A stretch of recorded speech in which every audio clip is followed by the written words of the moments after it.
nung si Arroyo tiningnan, hinusgahan ng gobyerno ni Presidente Aquino, sino ba ang lead character doon? Hindi ba si Secretary De Lima?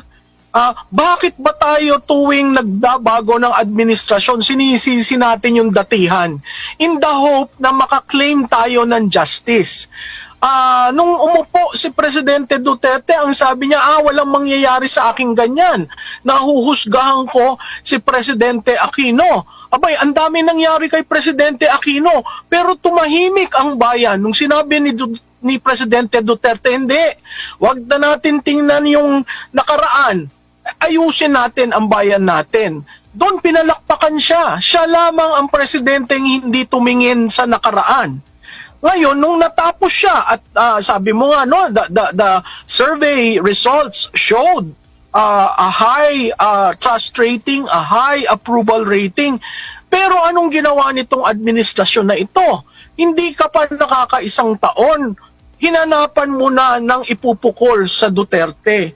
Nagsimula sa anak, tapos ngayon ang ama. Bakit? Dahil ba yan gusto nyong magkaroon ng accountability o dahil tinitingnan natin paano ba kami magtatapos sa aming termino kung ang haharapin natin ay Duterte? Ang hindi nila nakikita, tuwi na lang nagsasalita ang Duterte, lumalakas ang Pilipino at tumitibay ang pananalig nila na ito ay political persecution. Uulitin ko, no?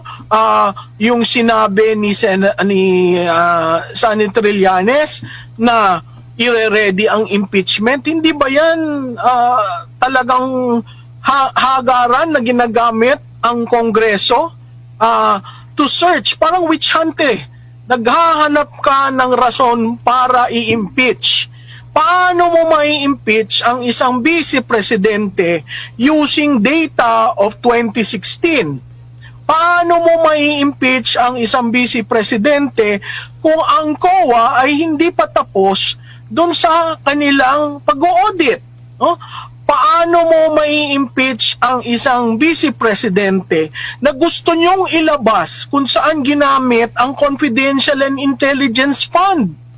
Hindi ba yung pangalan na lang itself, confidential ang intelligence, at ang humihingi dating kalaban ng Estado? Tama ba yan?